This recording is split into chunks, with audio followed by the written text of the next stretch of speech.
Okay, good morning, everybody. This week, part two, I've given it a rather grandiose name, the process, the power and the imagination of programming. And what we're going to do is have a little discussion based on last week. And we continue into what I think is the final conversation is programming to look forward to the future. How do we change audiences? Can we use programming for audiences? And such like. I'm going to give a few people out there a moment or two just to get online. I'll probably go through that again just to say good morning to everybody and welcome. And it's exciting to be here again this week. Today is very much a question of how it's very personal. Programming, I'll tell you, is a very personal thing. And that's also something that becomes a bit of a, not so much a curse, but something you need to look at and be aware of as you're writing, putting stuff together. Good morning, Bev. Nice to see you up and about today. We have a few people online. People that are watching can send me questions today, very much so, questions. Barry just sent a message saying, is there a chat? So I'm going to try and answer that. I think the whole idea was, all right, I don't know how to, hold on a second, everybody.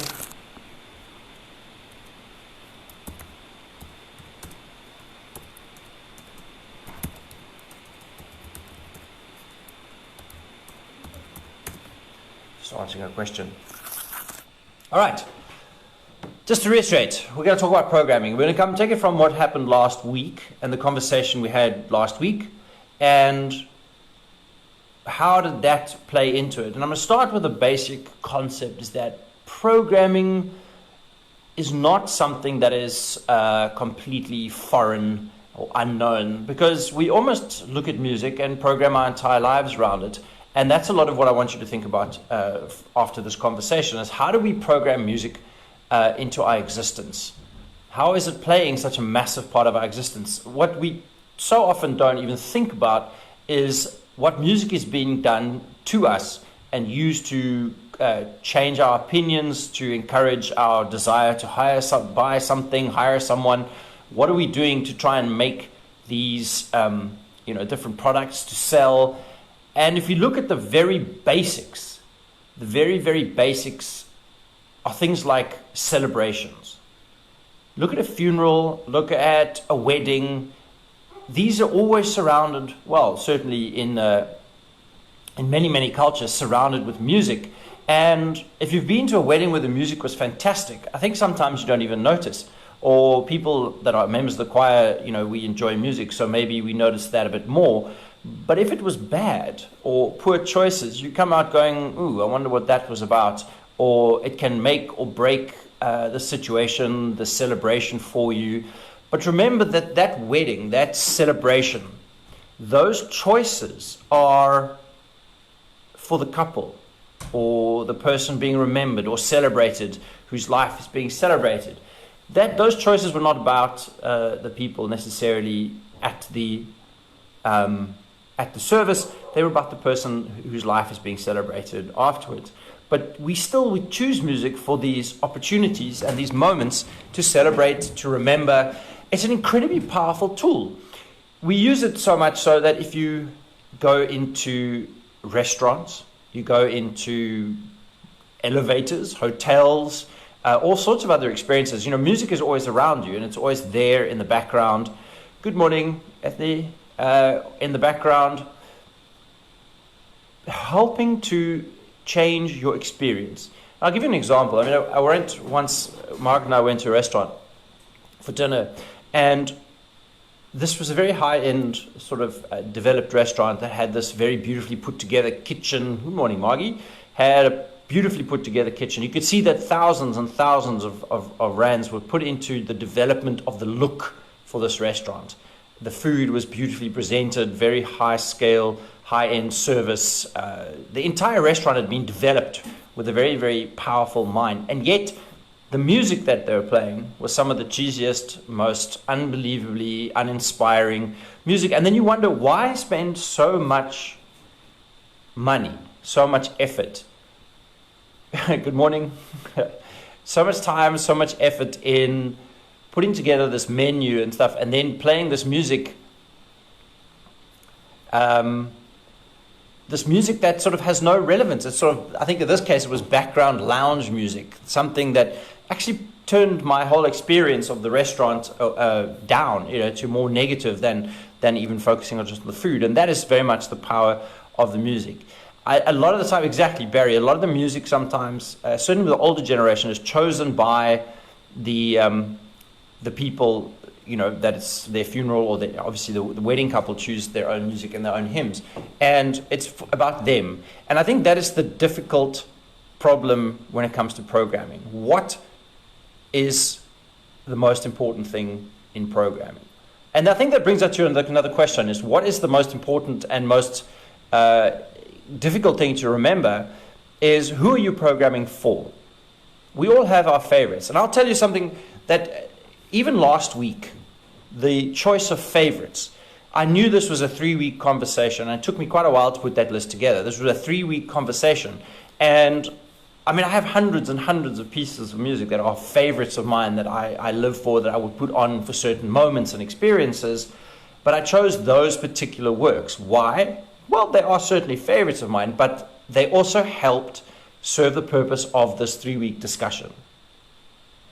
So there might be others that mean even greater things to me than the ones on that list. But for this discussion over 3 weeks, that was the goal, was to be able to take that discussion and move forward from it into something a little bit broader, a little bit more sort of interesting or discussion. That program, which is exactly what it was, choice of pieces of music for a purpose.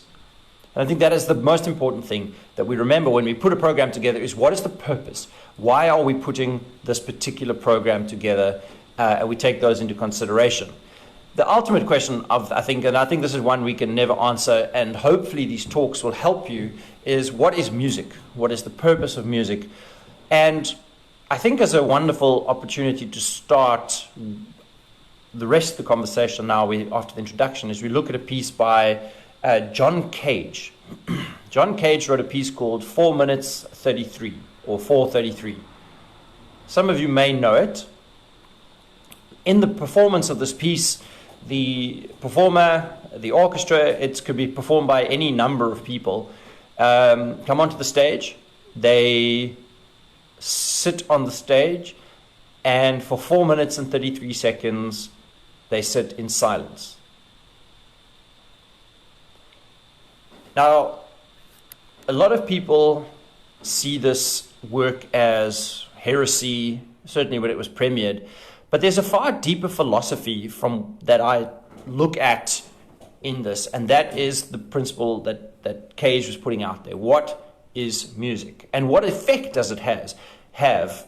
In performances of 4 minutes 33, you have this trajectory that goes through your audience's experience. One, they start giggling. And if it's performed well, you really can manipulate how your audience reacts. I think the first thing is people start feeling uncomfortable. People don't like silence. They feel uncomfortable. Then some people get upset and angry. Why am I listening to this rubbish? This is not music.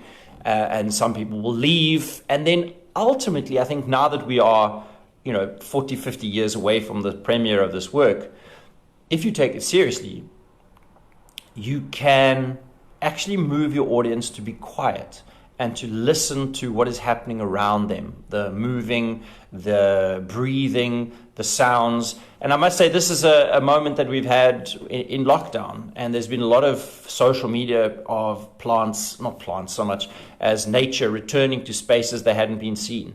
There's wonderful video at the moment of the penguins retaking boulders and lions lying on the roads in Kruger, where they are no longer disturbed. And I think that was a big part of his piece.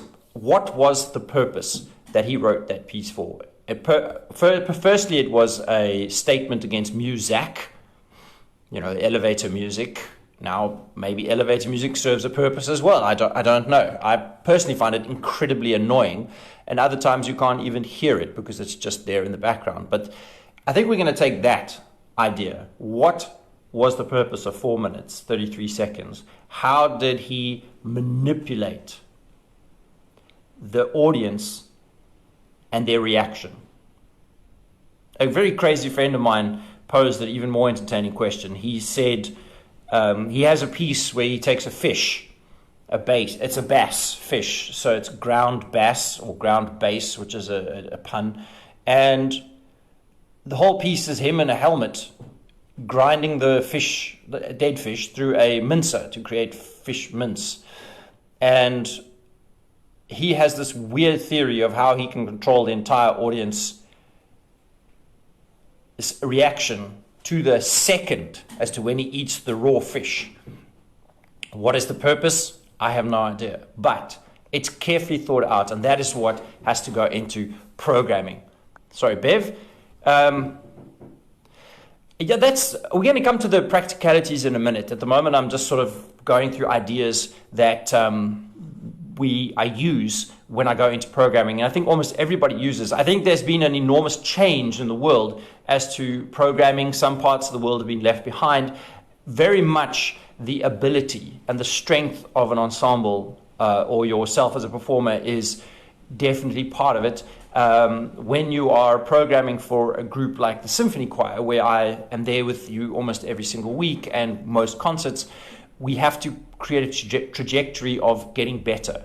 See, and that's the purpose. Each concert has to bring a different level or take a step back. And that is a big part of how you program, is to look at the abilities and where are you trying to go with the bigger picture, with the season.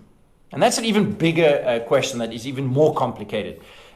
What is your season? And then we come back to exactly what I was talking about. Simply, what are you trying to gain with your program? 4 minutes, 33 seconds. What was the reaction that you are looking to create and develop with your program? I must say that programming is very personal. It's often very personal. I think that is part of the plus and the downside. How do we combine pieces of music? Well, sometimes we combine pieces of music that we like, that we enjoy, that we want to hear, and ultimately it becomes sort of a mishmash of different pieces that's too long or too short. We've all sat through concerts that don't seem to work. Just choosing the first piece is probably one of the most important parts of the ultimate decision. You could choose your biggest work, your longest work, your mammoth work for the program, but how do you get into that piece? Joanne Falletta, a wonderful conductor at a workshop, said the first piece on your program is like the window, not a door, but a window into the whole program. It sort of allows you to have a peek and look and see what's going to happen next. It sets the mood. Think about the number of, as I said, now restaurants, and let's take restaurants and entertainment spaces. How many times has the music actually put you off? How many times have you gone to a concert and at the end you leave feeling like, oh, okay, that was fashion, it was whatever, but it didn't really have a shape. Human beings are all about shape. They're all about rhythm. You have to buy into that, I think, when you're building a program. It needs a shape. It's simple. Everything in the human experience, and I think as we've slowed down, is very much just a shape. It's a process. You think about the seasons, right? The seasons will always be the same. A little bit later, a little bit earlier, depending on things on global warming and all sorts of things, but they will always be there.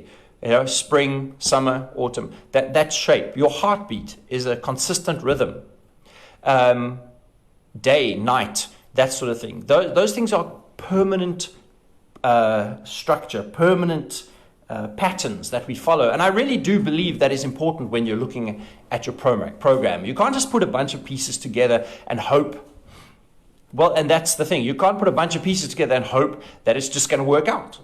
And, sometimes it does. Sometimes you get lucky. But much of the time, certainly for myself, I feel, like a movie, as Barry has now said on a comment, they can make or break a movie. watching a thriller last night with Margaret, this cliched sort of piano plonky in the background. Maybe the plot was fantastic or certainly interesting or slightly different, but the cliched sort of thriller horror music, it put me off completely. It really sort of made me feel like this was a B grade, C grade, hokey thriller when it wasn't aiming to be that. The music is very, very, very important, and the use of music. And I'll make the statement is that when it comes to high-end advertising, high-end movies, high-end restaurants, they know exactly what they're doing when it comes to the choice of music. Even simple restaurants that use, when they're in high demand time. I know restaurants seem a thing of the past that will never return, but when you are in your peak, they turn the music to much faster, bouncier, because it has an effect on people that will make them eat faster. And then in the end of the evening, they want them to stay, have coffee, maybe a after coffee drink if they're not driving, and they want them, so they slow the music down, getting people to sit, stay maybe a little longer, spend a little bit more money or whatever. That they use the music to manipulate, and it's always a thing when it comes to your program. The traditional programming, certainly, and I think I'm going to look now at actual concerts, the traditional programming for years has changed, evolved. I mean, Beethoven, because there were no TVs and all sorts of other things, his concerts would go on for hours. Beethoven 5 was premiered on the same concert as Beethoven 6, as his 4th piano concerto and the choral fantasy, all on one night.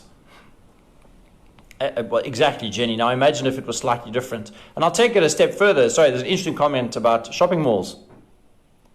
There was research done in the UK to stop gangs of thugs gathering in parking lots at night. They were pumping classical music over the sound systems into the parking lot, into areas around tube stations, because it would cause them to disperse. I think that's a terrible use of classical music, but as long as they chose the correct music. When you're putting this program together, as I say, Beethoven, the concerts have gone for hours.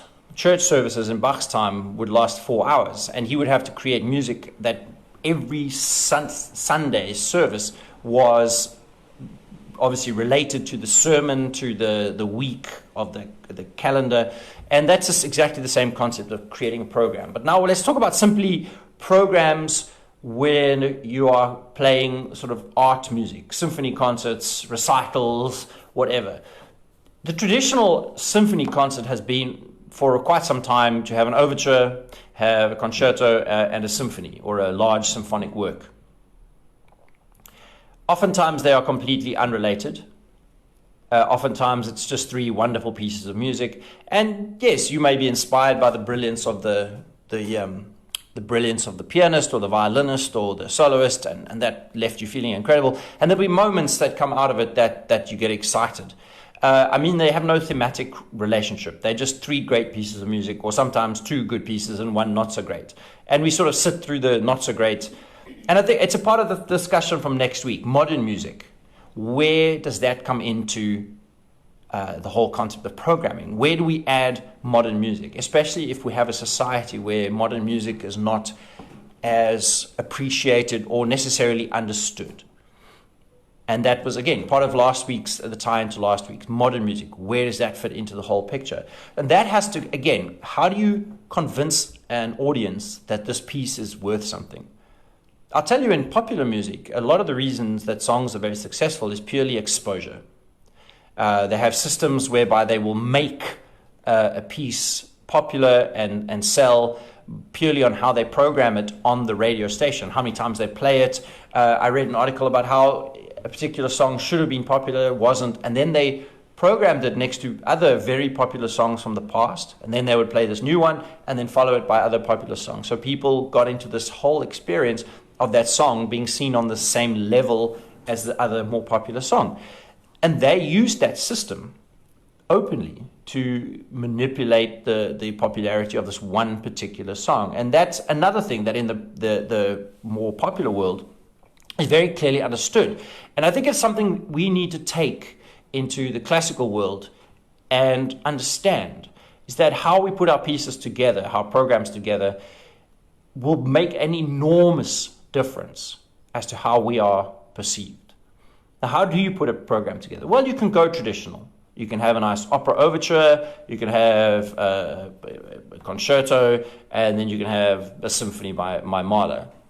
I mean, I'm not saying that it won't work, but I think in an era and a world where everything seems to be interlinked, as I said, with movies and music, all sorts of other things that's interlinked, we need to be a little bit more interesting. So what are we going to do to try and create a shape? Because I do believe it's about a shape. It's about this pattern that we all live in. What can you use to put these together? And then always remembering that you might be programming in your mind the stuff that you want to do. You need to have other people come in and say, but what about this? What about this? And that's where you need, if you are in a world of programming, outside people that you trust, the ideas that you trust, the sounds that they enjoy.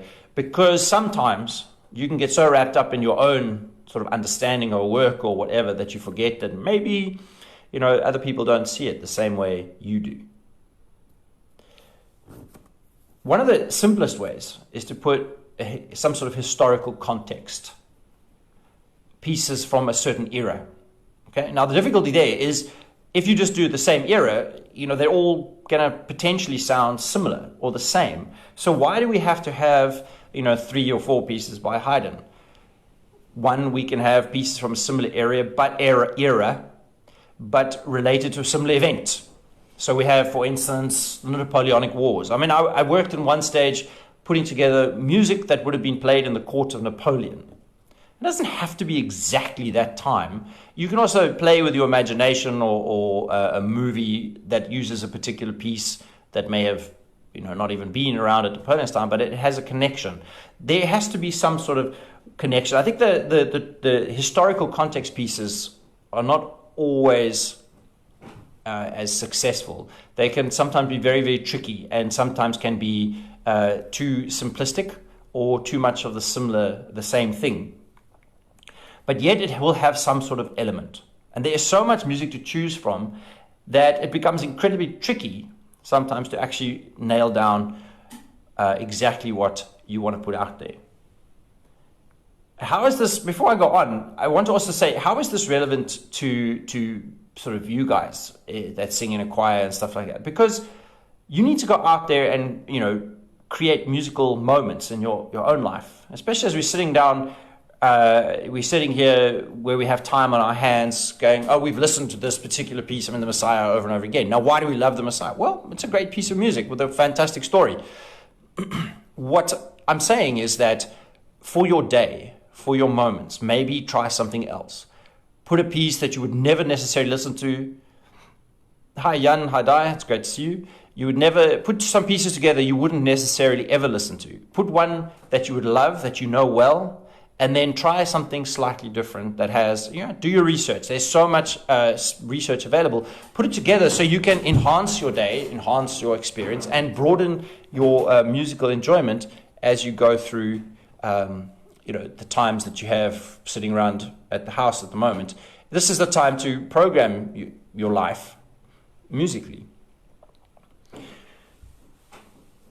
What I generally try and do is I try and find connections with architecture of a piece, similar concepts that have gone over through time, musical thematic ideas. Sometimes it's purely about specific storytelling that might be interesting or different. I'll give you one example of a piece that I put together, a program I put together recently. Sometimes we just want to have a little bit of fun.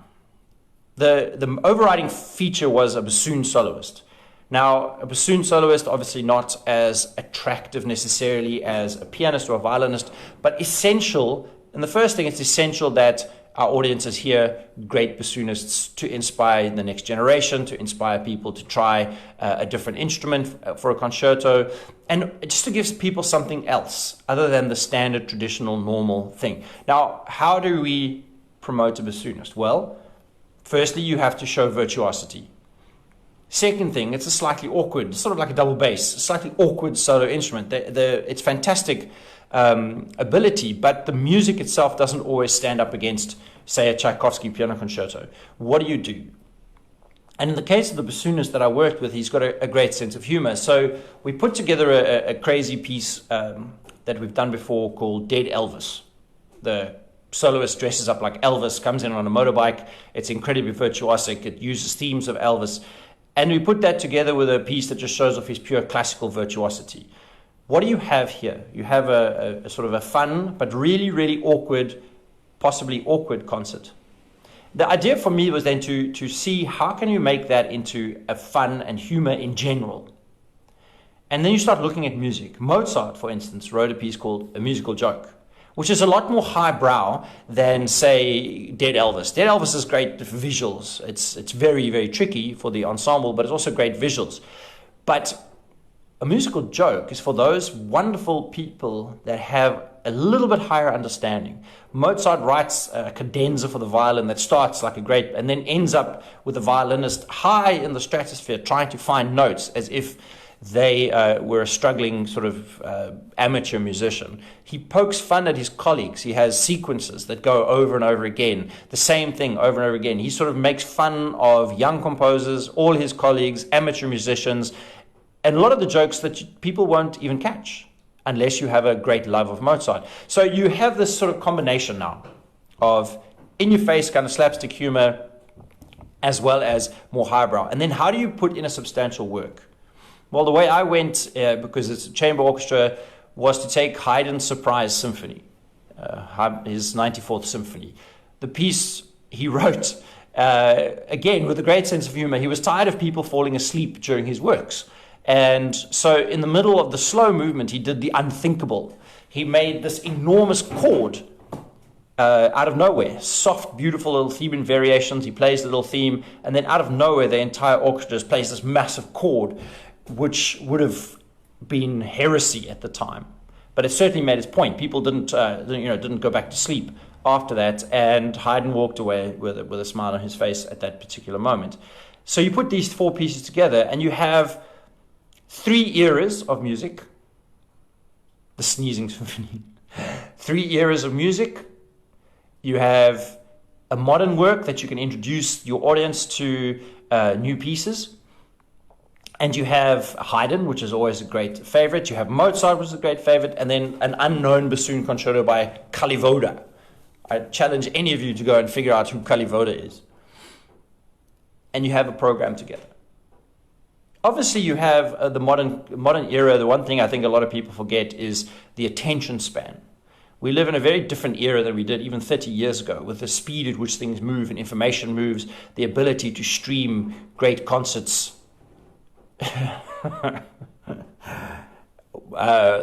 Programming is, yes, maybe a lot like pasta.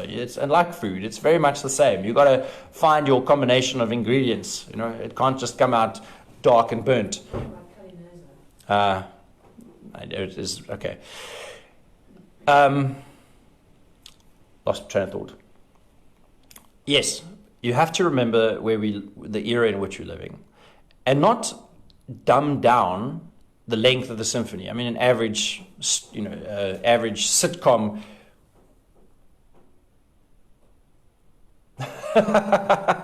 So, Goddess Water, great. You can't just assume that nobody has an attention span. I think some people are actually just looking for silence, looking for a space which isn't overrun by noise and 4 million pieces of technology going off at the same time. With that in mind, at the same time, maybe for encouraging younger members, remember their attention span is shorter. We have to consider these things when we are programming in the 21st century. And I think that is often what has been forgotten. Another thing that's also been forgotten worldwide is this sort of belief that a symphony should move over and play a lot more pop or light classics.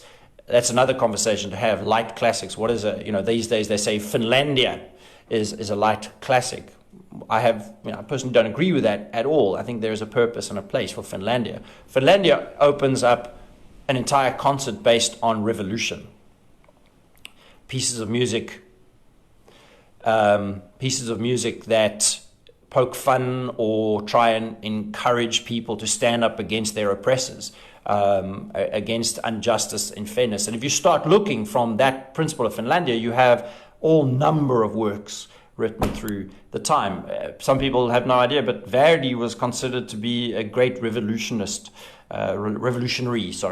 in his time. And his Nabucco was not necessarily just about the Bible story, but more about northern Italy being oppressed by Austria at the time. And it was used very much as a freedom sort of statement. So there you have a combination right there in that concept of talking out against oppressors or unjust practices or stuff. I think there will be a new respect for silence, and it was what I think I started with last week, the concept of programming, talking to people and they feel big and loud. I'm not so sure big and loud is what people are going to want. Maybe they will. Maybe it's, or have we all moved in the same way as 4 minutes 33? Have we all moved through into an understanding, as you say, Bev, of a greater respect for silence, a greater understanding, and a greater need for peace and healing? Only time is going to tell with that. The other one that's very, very easy, I think, to put together are stories, pieces of music that tell stories. Let's take one of my pieces from last week, The Four Last Songs. The Four Last Songs by Strauss. I can tell you, if you do an entire program about death, it's not going to work. You have to somehow combine the Four Last Songs with an excitement or an enjoyment of life. And that, again, is my personal feeling. How do you end with this piece written as he was dying himself? How do you end that? Do you not have to start the journey from something exciting and even frivolous into something more questioning and ultimately something where you relax and go on? Just putting a hodgepodge of pieces together with something as powerful as the Four Last Songs, I find, can have the negative effect on that song. Tchaikovsky 6 doesn't have an essay program. You have to try and find the story yourself when you're putting it together. And ultimately, you need to remember, as I said earlier, who you are performing for, who you are performing with, and what is it that you are trying to say. Are you trying to get pure entertainment? And if it's pure entertainment, maybe the Adagietto from Mahler's 5 is not necessarily the way to go. But is there a strong message you want to, is there an architecture you want to put together? Is there a bigger picture you're trying to sell? And then from there, each individual program, are you trying to sell a season of a number of different programs without financial limitations? You see, for me, it's incredibly hard to answer that question right off the bat. That is something that would take forever to put together. If I had no limitations and on size and sort of musicians available, a piece like the Symphony of the 1000, Mahler 8, would certainly be one to put together and put out there as a sort of song for humanity and a bigger picture. But that's a massive work that would never need something before or after. It's certainly long enough that it will stand alone. You know, when we do the choir, we do the Mozart Requiem. This is something that is, I find, even more difficult at times to combine with other pieces because it is so complete in itself. It tells a story. It takes you on an entire journey on its own, but it's not necessarily long enough to justify an entire concert. What is the response to that? How do you introduce that? Can you put something after it, or is it final when it gets to the end? Is that what the message you want to leave people as they leave and walk home? That message of salvation.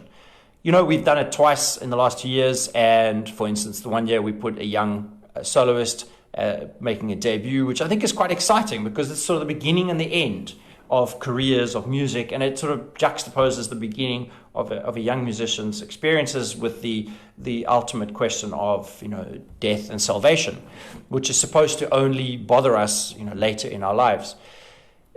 This year we tried something different. You know, not so sure if it worked or not. Again, maybe in my mind it worked, but did it work in reality? That's something that one has to then think about as you go forward. Putting another work together other than Mahler 8, I think one of my favorite big works is Scheherazade. Maybe a little cliched, perhaps, but Scheherazade tells these wonderful different stories as she tries to save her life. Now, what do you put in front of that? Because it's not long enough to stand alone. Another great work, which has deep meaning, is the Third Symphony by Saint-Saëns, the Organ Symphony. A mammoth work. Again, you need to have something that comes beforehand as well. So what do you put this enormous work that includes the organ, full symphony, powerful, very sort of enjoyable, beautiful second movement? What introduces you to a work that size? An organ concerto, perhaps? Maybe something a little more modern? Maybe something completely... I think if you go Baroque, you will sort of overshadow the Baroque a bit too much by this mammoth work. Maybe a Poulenc organ concerto could work quite nicely, or something maybe slightly simpler. Maybe stick to an entirely French program. You know, make those choices yourself. And with programming, it's a lot about hit and miss. And a lot of the times, I will spend enormous amounts of time putting a program together. I think the question Margaret puts is, people become less attentive. Do you see visual elements coming into programs? I'm not so sure I would say it's less attentive. I think people are becoming more and more about the whole experience, not just sitting and listening. It's about the entire experience. It's about going to this concert and not staying at home as part of it. And then when you get there, do you really want to spend 4 hours sitting just listening to music? Do we even have the time? I sort of think of, you know, my generation, where you have your children and you work longer hours than perhaps in the past, maybe, but you're working long hours. You're probably working 6 days a week, if not 7 days a week. When you go out, do you really want 1 2-hour experience, or do you want 2 or 3 experiences within that time? Like you have a dinner and you get a concert where you don't just sit and listen, but you also have a visual. I think a lot of that is important. Sometimes you would want to just sit and be calm, but not always. And I think that's where you have to find your balance. Some works are incredibly... I'm glad, Jan, that you could listen for hours. You know, so can I, but I must say sometimes it's hard just to find the hours. Some works are written to have visuals. Carmina Burana was supposed to have a ballet with it.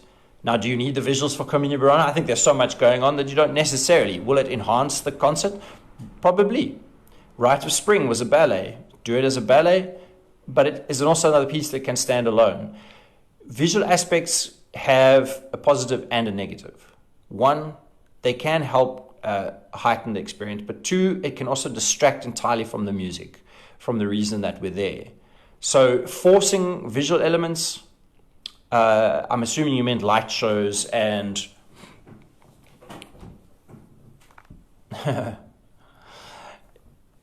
you talking light shows and sort of projected graphics. Yeah, I think it can be a greater distraction in some ways as an enhancement, depending very much on the music and the space as well.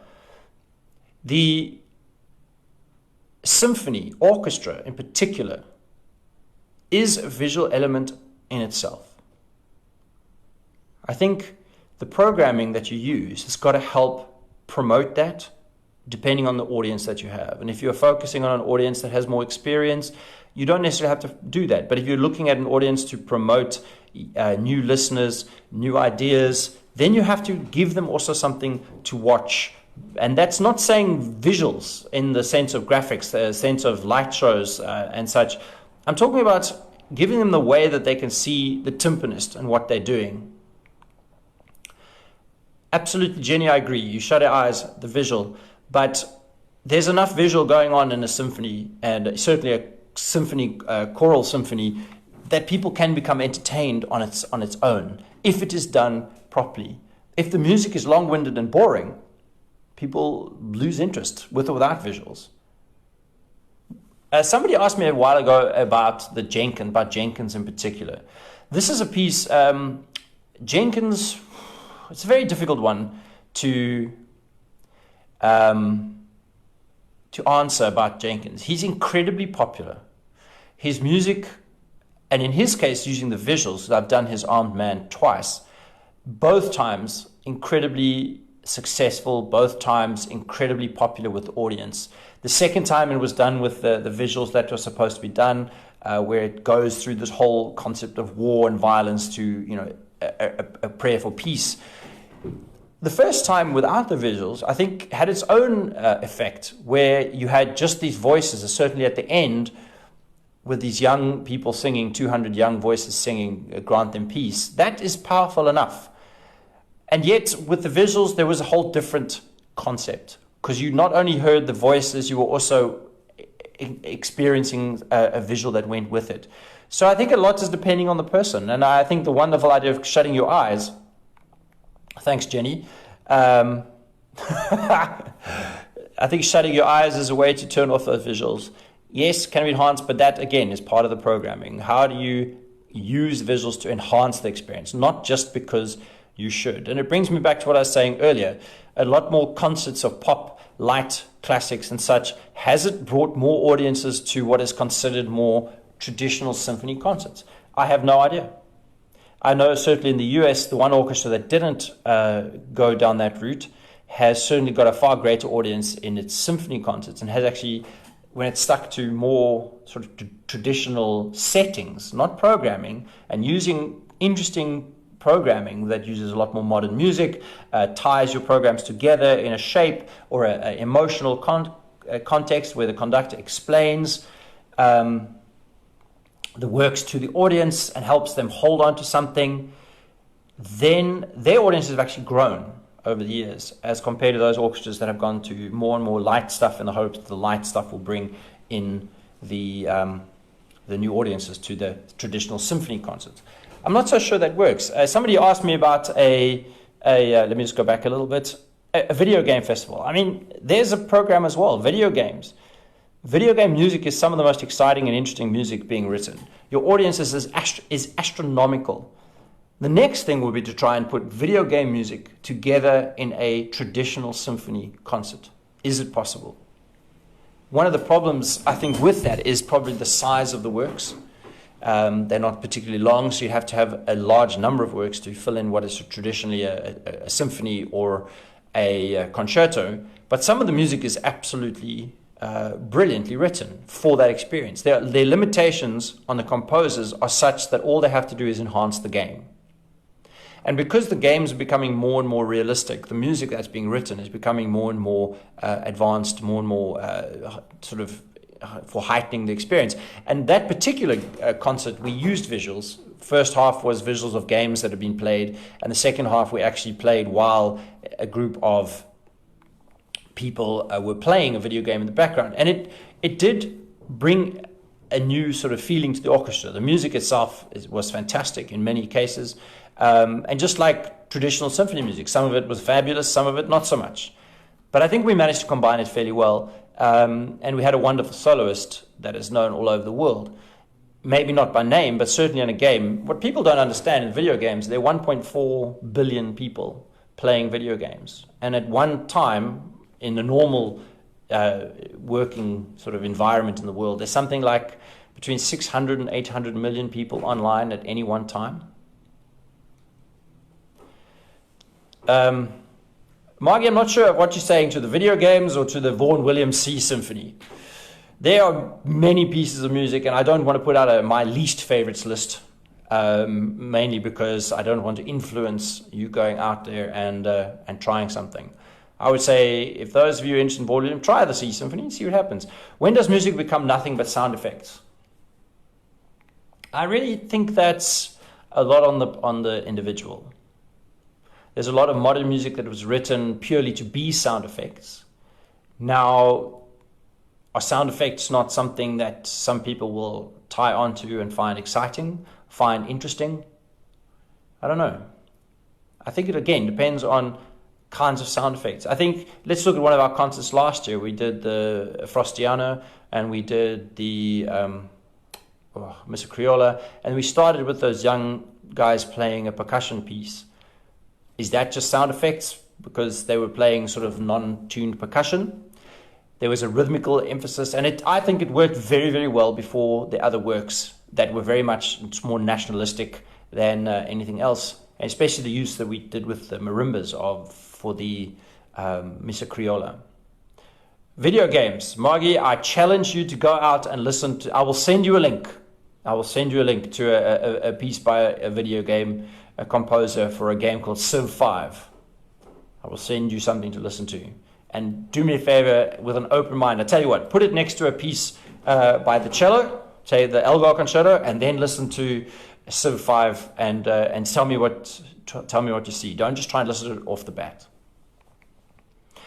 Okay, how we combine these programs and what are we going to do to use them to change the future, that is for next week. But right now, if anybody has, I'm just going to check the time, has any questions or stuff, I'm really happy to answer them. If not, please send me the questions online like you have in the last few weeks. Put up comments. I will answer them as best I can. I'll do that, Jan. I'll absolutely do that. I'm just saying choose a favorite cello piece first. Just a shortish one. And then listen to the next one. And see if it maybe makes a difference for you. Absolutely wonderful cellist from the US that played with us. Are there any sort of quick questions that I could answer? If not, thank you all for joining me. Hopefully it gave some insight into what goes on in my mind when I put pieces together. And I must say, some days I don't get it right at all. Some days it just doesn't work out. Most of the days I spend enough time putting it together, thinking about it, that I'm happy. And I think the audiences are often happy. But again, it's very personal and requires outside input as much as possible. Suggestions, things like that. I hope everybody has a good week, and I will have a chance to talk to you next week, the last portion of this particular series of conversations. I think that's a great statement, Barry. We all have personal soundtracks running through our mind, almost like self-talk, which influence how we see the world. Yes, I hate to admit, Jan, but I am human. And I've only realized that the older I get. Have a lovely day, everybody. Thank you so much for joining me.